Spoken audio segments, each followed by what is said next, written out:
In trading, you want to learn how to what?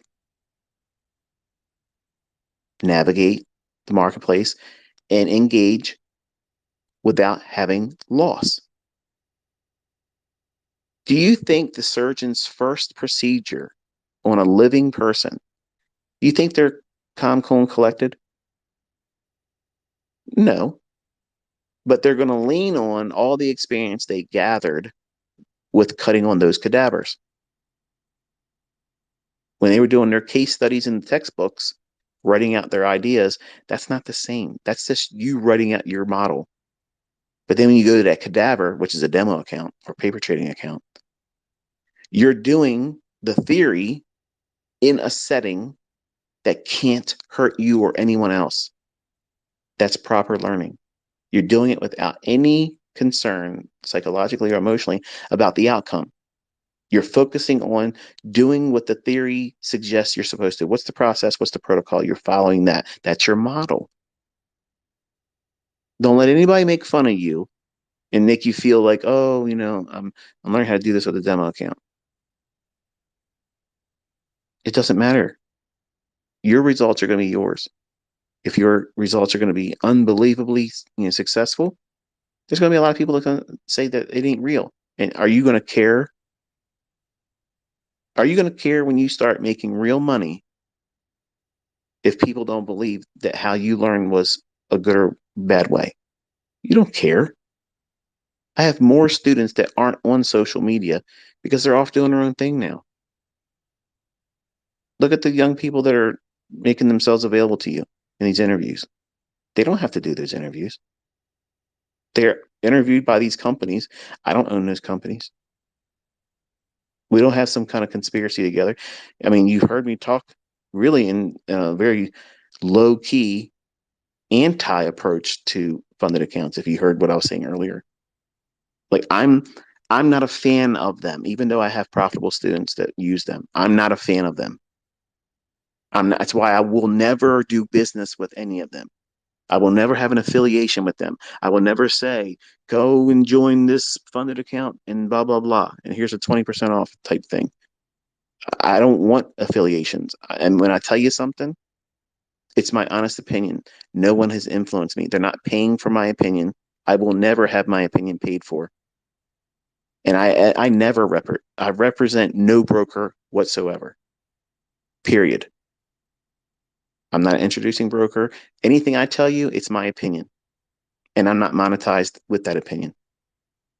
And that's why, unfortunately, my opinion isn't liked by a lot of other folks because it infringes on the comfort they hold with their affiliations.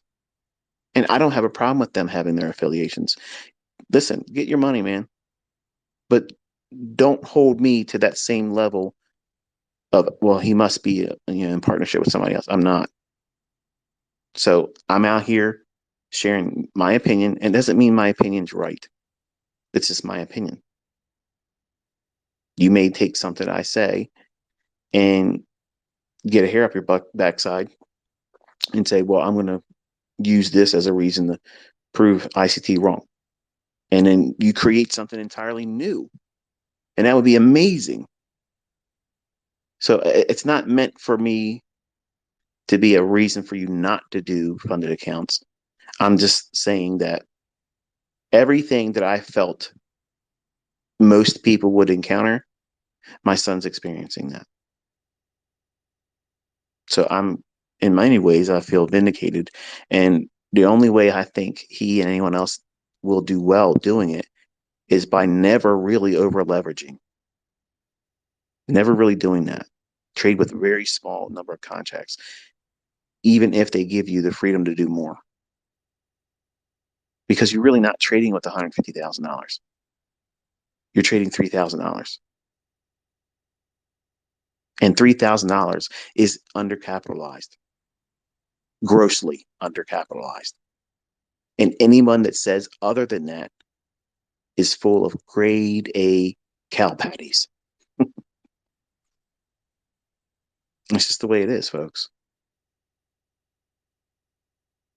Drawdown is a real part of trading. And when you burn your funded account and you burn your funded accounts, you'll feel like, well, I'm going to go back in and I'm going to be a little bit more selective, but I'm not going to change anything I've done. If over leveraging is part of it, you're going to fail. Just give it enough time, you're going to fail. If you listen to my students and other people that do this, they build up these, well, they have like a deck of cards at their disposal, multiple funded accounts, multiple ones, because it allows them to have a card to play when one's roasted. When it's burned, they can't use that one anymore. They have something else they can lean on. How about just have one account? Don't over leverage it. Don't demand more than it's going to pay out. Make enough money to go with a company like AMP, where it offers you real trading, very, very low margins. My son had experience with that company, and hey, it is what it is. No broker's perfect. No broker's going to be perfect. You're going to complain about all of them, but that's the world, man. Like you're not going to have a silver lining that's seen by everyone in an agreement. You're going to have your favorite things about a broker, and you're going to have these pet peeves that you don't like about them. Everybody's going to have that because they're the middleman. But I don't think your best interest is suited for only viewing funded accounts. And I've said I just don't believe that segment of our industry is going to be allowed to stay around in the capacity that we have it right now. And that's the reason why they're doing what they can to get what they can from whoever's willing to give it to them, because the time is probably limited for them to do what they're doing. So if you're going to do that, do it the right way. Don't over leverage it. Make what you need to cover the costs and build up enough money to go with a real broker that allows you to trade with real funds in a real account, that allows you to have more drawdown, like in the real world, greater than $3,000. Because $3,000 is nothing, literally nothing. I spent $3,000 this morning just shopping for things that would never really cost that much 5 years ago. But if I want to stock up on stuff, that's what it costs now. But $3,000 in trading, you were really undercapitalized, and you're paying monthly dues to be undercapitalized, and you can't trade past 4 o'clock. When, hey, sometimes earnings season, you'll see moves that are after hours, right? You'll never be able to capture any of that. Now, is that a deciding factor that should keep you from doing funded accounts? Probably not. But it's something that a real brokerage account doesn't place a limit on. So, just food for thought. I could have him in a stage 2 funded account like that. No problem at all. Easy peasy, lemon squeezy. But he's going through something. And I have to let the natural order of things push him to a point where he has to identify what he's doing isn't going to work. And today I proved that what I teach and what I do does in fact work. Even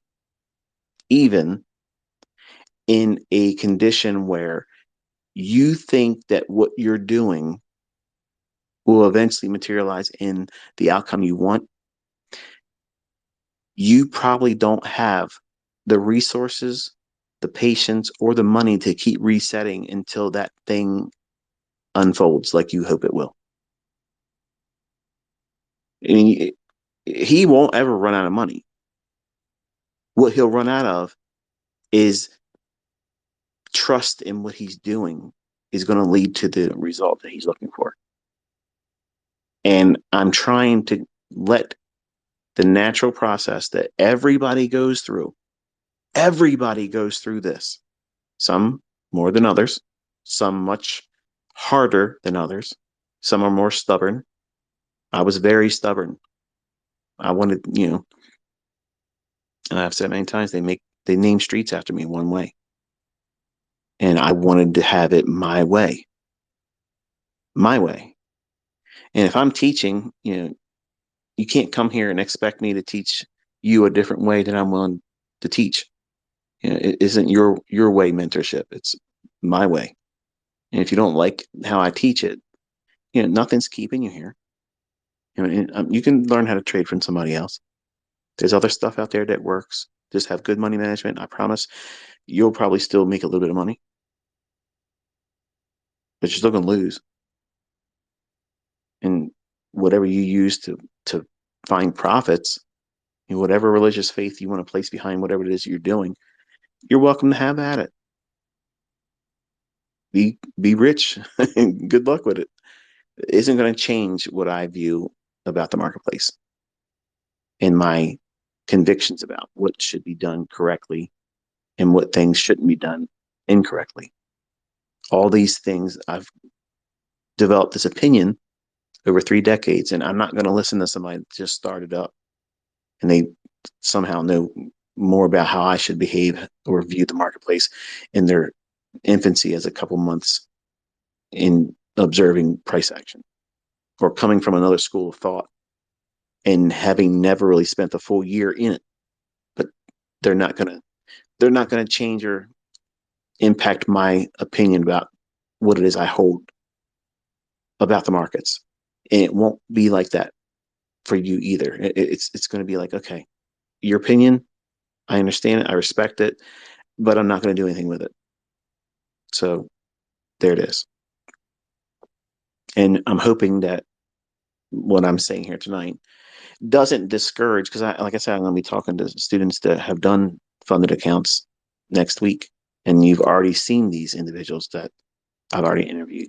And they're right from my private mentorship. Like they paid me to learn what they do and have made money with it.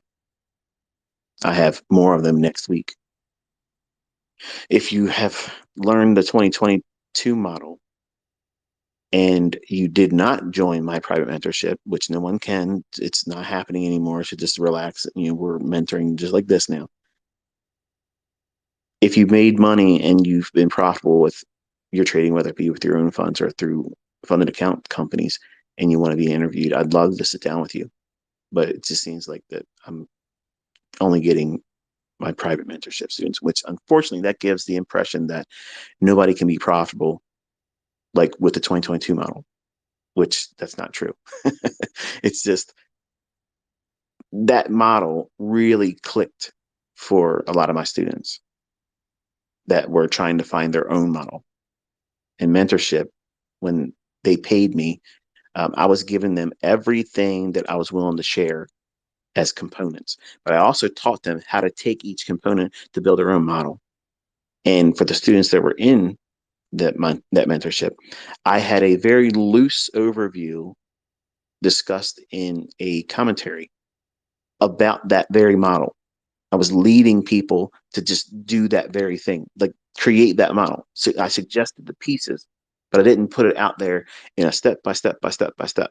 And if anybody's out there telling you that they're going to sell you access to videos where I've done that, they're lying to you because I didn't do that. And my mentorship students will tell you right now on Twitter that I did not do that. I called the market just like you see me do daily, every single day. I did live streams the first year, doing what you see me doing in these live streams, and the same type of attitude that I got from some students you still see in the community here. You didn't take any trades. You talked for 2 hours. You didn't take any trades. I called all the logic as to why the market should behave a certain way. That's important. You need to have all that. Otherwise, the entries won't make any sense. You won't know what to reach for. You won't know how to find your model. So opinions, they're always going to be held by other people. My opinion of funded accounts and those companies that offer them, I am personally not a fan of them. If my son turns it around and makes money, I'm still not a fan of it. Of the opinion that, yes, most of you that use them probably don't have the funds to go and do that. I understand that. But if you're going to do it the right way so that way you can get something out of it. Build up enough scratch money, whatever, and go with a real brokerage firm. So that way you know it's your money, you have control, you're not limited to some unrealistic small little drawdown. Like it always goes up the same amount, no matter how much you make. It's not increasing. It's always that small little ultra small stop loss.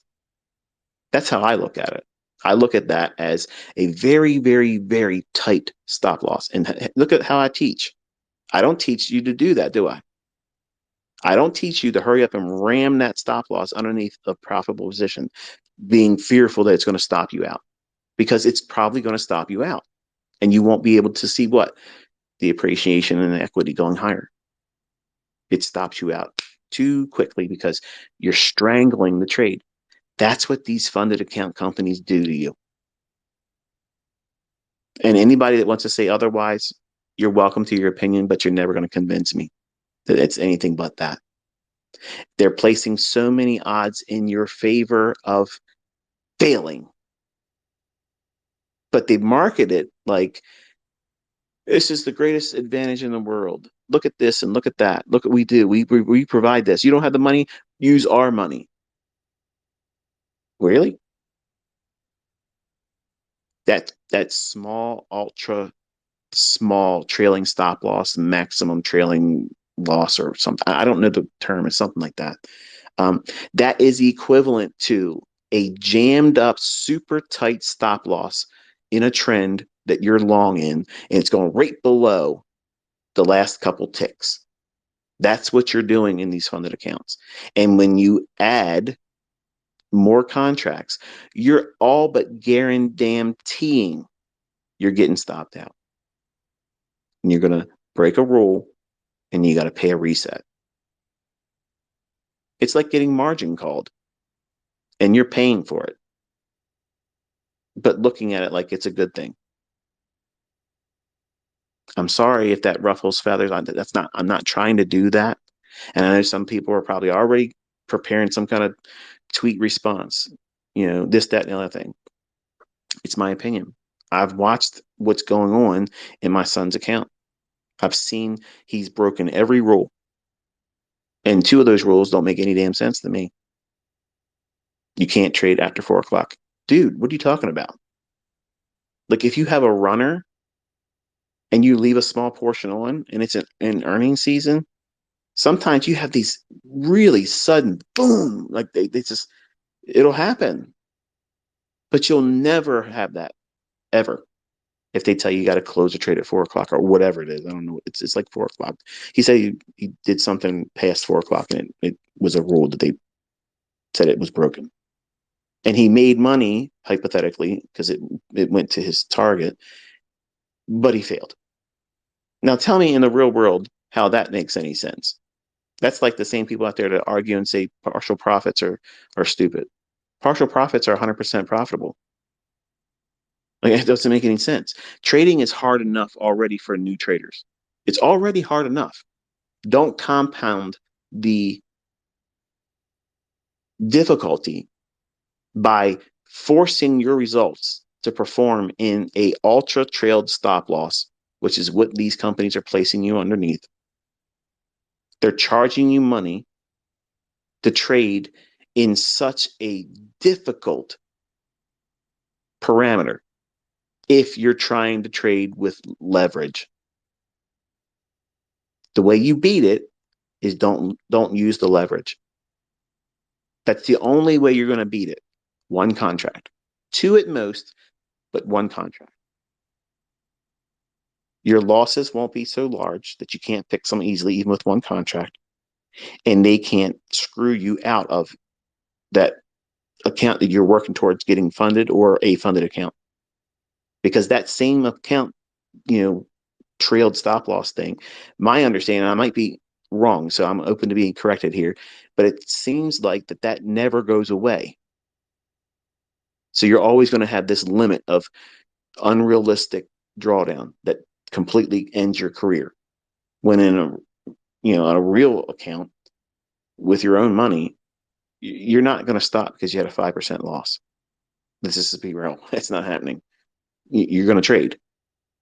So it's already making things that are difficult next to impossible for an impulsive gambler that doesn't have an idea how to trade or use a model. And that's why there's such a high rate of failure in that. That's why you don't see a lot of other people out there being interviewed. Yeah, you're seeing people interviewed, you're seeing people make money, but the ones that are really killing it, they're disciplined. They're not guessing, they're not gambling. They're doing things with a model, and they're not trying to blow up the account overnight. They're working towards building up incrementally and outpacing the cost that they know they're going to have to pay, and they're building it up. And I promise you, they probably have a game plan that they're doing that to take it from there and placing it with a real brokerage firm, which is what they should do. In my opinion, that's what you should do.